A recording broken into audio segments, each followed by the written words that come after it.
This is the Daily Divide. From alcohol lobbyists fighting tighter rules to teachers striking, to spice chiefs warning of rising threats, it's been a big week in politics. Parliament's reshaping water reforms, cracking down on power companies and fast-tracking defence upgrades. Greyhound racing is on its way out, pay secrecy clauses are gone, and the right to repair bill is stalled. Add in the US trade tensions, climate warnings, and fresh scrutiny of New Zealand's banks, and the political agenda is stacked. A lot has happened in the past week, Lennox, but first we're going to talk about the big events that happened 2 weeks ago. Chlöe Swarbrick getting named in Parliament. I'm going to start with you, and then I'll give you my thoughts back to Ben, and then carry on. So off with you, Lennox. Yeah, hey, look, a couple of weeks ago, she did get named. She was given the opportunity to withdraw and apologise. She did not do so. I think she, which is fine. She stood up for what she believes in. So, but it resulted in her getting named, which I guess isn't good. But if she believed in saying strongly, and it happened, and we move on. So. Well, the thing is with that is that I've never actually seen, in the short history of me following Parliament, I haven't followed the parliamentary debates and these events probably since last year, so it's a very short history. But when I read up on it, I can't name a time where that's actually happened. It probably has multiple times. It's just, it seems like a big deal, and it seems like a huge overreaction from Jerry Brownlee to move on from the 24 hours of which she was, I think, wrongly kicked out of Parliament for the day, and then to carry that on to the next session. And I think it was in the moment he didn't get flustered, but I'll use that word. He got flustered, and he said for the rest of the week, and he kind of has to follow through with that. I don't really think he believes that was deserving of a punishment more than one session. Shouldn't even be a punishment at all. Winston has said worse. I mean, fucking, I can't swear. Brooke Van Velden said cunt, and yeah, this is different. It's different, but also, when there's been heaps of stuff said. I mean, one of the Māori Party MPs, Te Pāti Māori MPs, said that people like us were lucky to live here, and she didn't get any. She should have been thrown out of Parliament for that comment. Let's not get into the semantics of it all, but I think it's. But we're not going to get into that. Exactly, I understand where you're coming from. That it was a bit of an overreaction, I guess, if you want to look at it that way. But there has been other things said in Parliament, i.e. that particular thing, which really sticks with me because I think it was disgusting at the time, but we're not going to get into it. That was much worse, I felt, than what she got thrown out for. I think also the example that Chloe brought up and everyone brings up is the have you seen the video in 2015 of John Key saying for the opposition to get some guts? Yeah, I have seen I mean, that. that's I think that's a 1-for-1 example, and he wasn't kicked out of Parliament for it. And I think there is a double standard there, of which in the video, Jerry Brownlee stands up in rapturous applause. So I think we'll cut it short from the unless you want the extra thoughts. But I think basically what happened was that Jerry Brownlee just got a bit flustered and then said, for the rest of the week, and then he has to follow through with it. I don't genuinely think that he thinks that what she said, which she didn't say for them to grow a spine. She said that if we can find 6 with a spine. And then everyone else started lying, including Judith Collins and the media and me. When I made the video, I said, I think I'll get the I used the quote. Chlöe Swarbrick is refusing to apologise after being kicked out of Parliament for telling government MPs to grow a spine. She didn't say that. Oh, I can't find the quote there, but she didn't say that. So she said if we can find 6 government MPs with a spine. There's a big difference there. And everyone's saying that she said the former.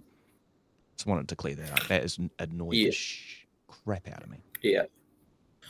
I think we won't spend too much time on it now, but it was a very, with the whole, Jerry Brownlee applauding Mr. Key, Sir John Key, on what they were talking about back then.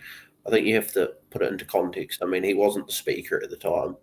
It's the speaker's role is different, But as you know. it's also in contradiction to standing orders, and not that I know standing orders word for word, but it's in contradiction with a lot of precedents set by previous speakers. So it's not just that.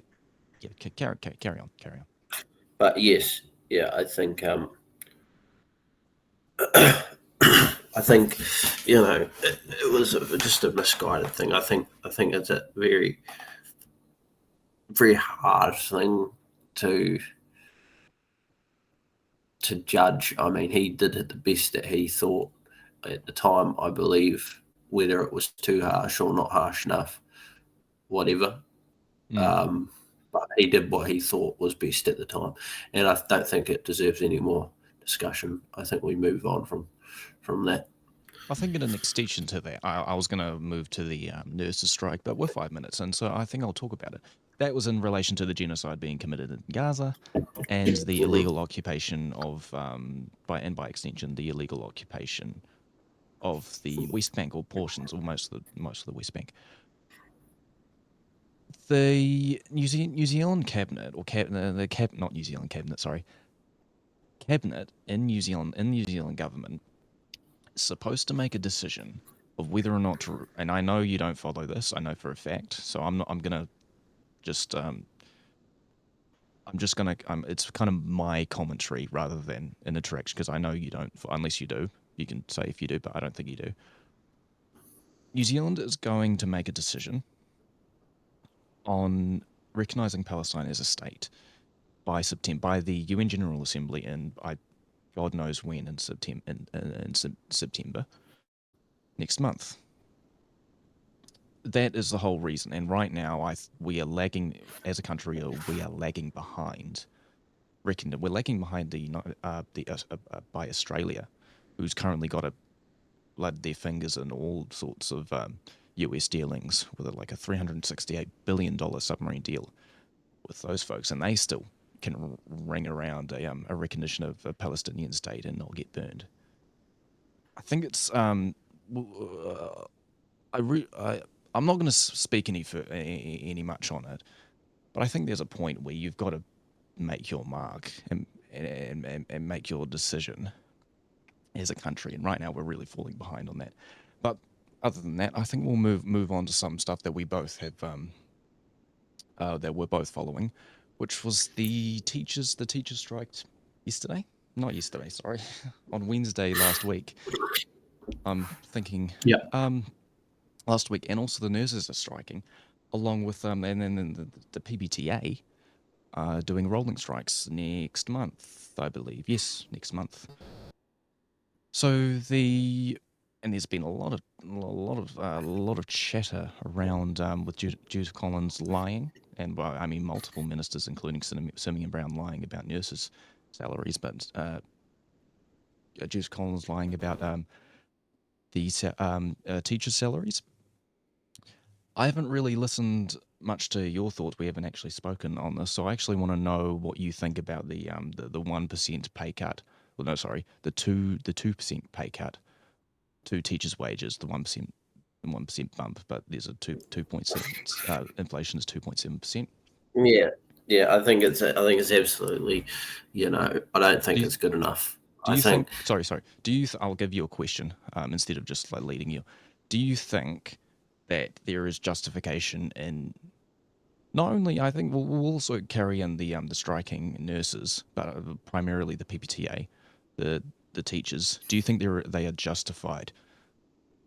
Because it's not just pay, it's also current conditions with the current with NCA reforms, or with reforming away from NCA, and also there's not enough teachers, full stop. Do you think the teachers, the PPTA more specifically, are justified in their strike action? I think so. I mean, like it's been a few years since I've been at school now. The pay is a big one. I think a 1% pay increase is a bit of an insult. I mean, you know, I get more than that in my current job, and I'm not even Same. Well, not the amount. You know, it's not even a But I am a union member. So. Well, yeah, yeah. I Unions are a joined waste of the time. union last week, by the way. Just Unions are a waste of time, but we won't get into that. Sorry. I think it's the pay increase that they offered was insult to start with. The conditions have been bad for ages. I think teachers are getting a really raw deal here. I think they have, not getting paid enough, get a really bad increase in pay offer, which was rightly declined. Then, the government is now changing the education system to so-called a so-called new system that will pass more students or however they want to dress it up. I don't think that's going to happen. It's just an old system dressed up in new clothes. And well, I don't think it's going to work as well as what Erica Stanford says. I just want to say with Erica Stanford, I hear a lot of good things from. Okay, sorry, carry on. I think if we got down and talked to teachers, especially at secondary school, and asked them about these reforms, I think probably not all, maybe not all of them, but the majority of them, in my opinion, would think that these so-called reforms are stupid. Are not stupid. I think that I Baby out with the bathwater. I get that they're trying to pass more students, and the NCA isn't working maybe right now, but I think the system that they are trying to implement instead of NCA, like I said, is just the old system dressed up in new clothes. So to round that off, the teachers aren't getting paid enough, the conditions are bad, and now the government and they're then changing their system on how to teach students again. They're getting a raw deal. I think they deserve better. I just want to say, when it comes to Erica Stanford, despite the blunders with the Māori book, which that was 2 weeks ago, and this I think is a big blunder. I hear a lot of good things about her. She seems humble enough to take a lot of advice from experts. What I hear from industry experts, the fact that there is a plan there, that there's a plan there for education, is such a benefit, and teachers actually recognise that. I think the big problem is that depends on who is in her ear. But yeah, when it comes to this, the teachers have had a really raw deal for decades, ever since they've not had a competence. They've not been at the medium wage, which since, was it the 80s? I think the 80s, or since Muldoon, about late 70s. And they're really, really, really, really far behind. And I think I'm really glad you've actually talked about it. The fact that the current reforms, I think, is doing it for the sake of doing it. We've had multiple chats about after our experience with NZCA, and saying that it is flawed. There are issues with it, but all in all, the issues of the current education system isn't necessarily isn't the assessment or the way things are assessed. It's the staffing levels. It's the amount of people that are able to, and including teachers, and the teachers themselves will say this. It's how many teachers there are per student.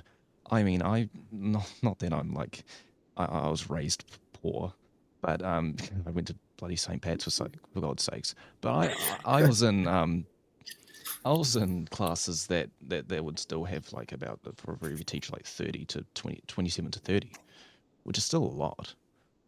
And a bit and way too much. And I think I can't like I probably should have brought up a statistic, but I'm assuming that's also the average. And it's way too many. And I was the sort of kid that'd be quiet and sitting in the back left hand corner, just doing my work. Or if I don't understand anything, I just sit there while everyone else is just jumping around like they got bloody mad cow disease.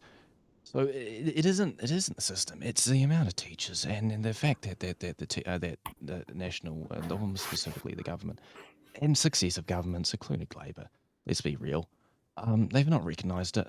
And they probably have, but they've tried to wiggle around not enough revenue. And there's probably a lot of reasons behind it. But all in all, there isn't a good excuse when it comes to um, the, when it comes to our children. There's no other words that I can find for it. Yeah. Hey, look, I think yeah. If you can't, pay your teachers, then you shouldn't be bloody giving your CEOs a 80% pay rise. That's a massive cop out. It's really, yeah. Well, I think you've got there's issues with that, and I get like one of the reasons why they wanted to change it was because students would button off at the end of the year because they would get enough credits, and they just wouldn't. The thing is they'd get all their credits, and then they wouldn't worry about it for the rest of the year. Oh, we got enough credits, we're passed. It's a load of nonsense, though. That's but exactly. I'm getting to that. Is and it was all about they want more people sitting external exams. Well, I hate external exams, and I'm so glad that I didn't sit. I think I sat like 2 or 3 or something, and I didn't sit a single one. It was just I had a reader writer. It's such an old thing. Well, the thing is that everyone sit in a hall. Thing is, I don't think. Yeah, 100%. I think it's the most cost-effective way. Yeah, not that you don't know. Externals are externally assessed. That's why they're called externals. They're externally assessed, and internals are internally assessed. And usually, internals like to be stuff like art projects and that, which they're still going to have internals. It's not going to be getting rid of, but I think it's going to be greatly lessened. It's going to be a percentage-based thing, though, isn't it? Like they say that 50% of children aren't going to fail like School C back in the day, but I hope that's going to be true, because if they go back to that old system completely, I'm not up to date completely on the reforms. Same. But if they go back to that, I don't think that they're going to go back to that system completely. However, it's very dangerous to think about it like that, because that just means half of the students will fail and half will pass, and that's a bit of a scary thing, because at least at the moment, if you get the NCA and whatever, then you've got it. You got that qualification, and you can go and do other things. If this old system that they're bringing in, or new old, whatever you want to call it, thing comes in, and half of the students are failing, that's just going to cause problems for the future generations, I believe. I think a lot of the issues that NCA's come into recently has been because of COVID. I mean, you and I have fully experienced that. We weren't really trying to get UE, so we didn't really care about if we passed or not. But we did experience that sort of, and I think that's where a lot of the issues come from. I'm not saying there weren't issues, but from our experience, I think it has shown. So I think it has been a huge overreaction from the government to completely bin NZCA because it is a very good system, I think, looking at it in hindsight. And I think that there have been two big groups that have been giving their opinions on it. The people that have grown up as kids in the 80s and in that education system, giving their 2 cents, and then kids, basically. And I don't care about either of their opinions, but you've got the adults in like the 40 and up, growing up in the 80s, go, I went through that system and I turned out fine. Well, I don't know what the bloody deal is. These bloody kids going through and just not doing externals. How ridiculous! And then you got kids going, the national government, they don't know what they're doing, or some random. And I think I like to. I've always said this. I look at the experts. I look at what the people that actually know their stuff. And what the teachers are saying is that right, this it's an over every article that's come out, and when teachers speak about it, what they say is that basically there's a plan, which is a good thing. We like plans. We like there's a roadmap towards better development of the curriculum. It's a very good thing that there is actual support behind it. The problem is that it's too much. They're overdoing, they're overcooking it, and it doesn't address the main problem, which is there's not enough teachers who aren't paid enough. And the fact that the government are ignoring that. Successive governments have ignored it, but right now the fact that they're trying to go for complete reform to try and get an election winner, or to get a I think mainly I think they're trying to sabotage. This is my conspiracy theory. I think they're trying to sabotage the system to make private schools to look more. Not private schools. Sorry, charter schools. Basically the same thing. Charter schools look more appealing. That's my conspiracy theory. I think there's working in between there. But I think maybe you give your last thoughts and then we'll move on to another topic. Look, I don't have any more thoughts on it. I think we've discussed it to Kingdom Come, and let's move on. Yeah. So the next topic I think we'll talk very briefly on is the local water done well. That was announced or passed its first reading last week. So have you been following? So the next one thing we're going to be talking about is the new initiative to replace 3 waters. The initiative to lower rates is the local water done well, which doesn't really do anything and kind of it shortens it pushes the responsibility back to and the cost back it keeps it on local government as opposed to 3 waters, which centralized into it was either 3 or 4 entities. It had to be 3. That's why they called it 3 waters. I think I saw a 4th. Yeah, 3 entities that would get the local government would still have influence, but it would be 3 entities. It would be more cost effective. That was the whole idea. Have you been following the? I haven't. I haven't been following. I actually haven't been following the water. I mean, like, I think. So I think very briefly on the local water done well is it seems like to me right now is that is local water not done well at all. It seems like right now is that the planning stage. It's just finished, gone through. It's just gone through its first reading. And what it seems like to me is that they've shortened the time span of a couple of decades to just a decade to make the numbers look not as bad and look better. And what it seems like is that it doesn't have any influence, if any, on rates, as opposed to there's no numbers coming out for local water done well, as opposed to the numbers that came out for 3 waters, that it actually noticeably reduces rates across the board.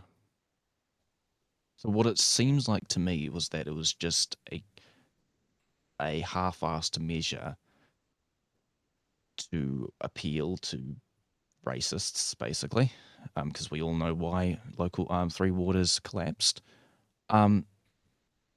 without any proper plan on lowering rates. And actually what this country needs is a complete refit of our water pipes.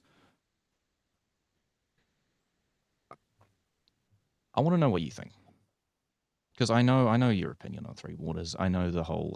I know the whole rigmarole, and I'm not saying that you need to know a solution on how to keep rates low and to lower rates. Well, I wish I had one because it would make it so much Labour cheaper. did. It would not. Three Waters would not have. It would have just made it more expensive, and it would have to start with made it more expensive, and it was actually just relinquishing assets to a centralised. Again, not necessarily the councils would You be know, on the board in the local area. yeah, but they, There would you still know, be. they were relinquishing control to an unelected body, which just to me is just communism. Come on, man, we're smarter than that. Well, It's none of this lowbrow communism. It sounds like communism to me, but it was not because it's not because there's still democracy there, but you're relinquishing control of your assets. So that was no good. So this local water thing done well. I haven't kept up to date with it. However, I hope and it should be a better system than the former. Well, Three Waters wasn't really a system because it didn't get over line, but it will be a better system than the Three Waters idea that Labour and the goons had. Right now, it seems to me is that when the National Party came into government, they didn't have a plan. All their plan was to trash Three Waters. They devised this, and what it seems like to me is that it's not going to work, and it doesn't work. And I think there's a bigger conversation about our pipes and our water. There needs to be a solution, and what it seems like to me, it was the same solution for Te Pukenga and the merging of RNZ to TVNZ. It's apart from the huge cost up front, the huge capital expenditure up front, along down the line, it's supposed to give better less administrative costs and better and more cheaper running of our infrastructure. There needs to be achievement. Right now, what it seems like to me is that I'll support anything that's any good policy. I'm not specifically anti-national. I'm anti-national because of many reasons. That I'd love to get into. If there is a good policy, I'd support it. And it seems like to me is that the local water done well is it's a big hack job just to find a solution, because there needs to be a solution, because otherwise the other solution is just to privatize. And which look at the UK. I think privatisation is good to some extent. UK.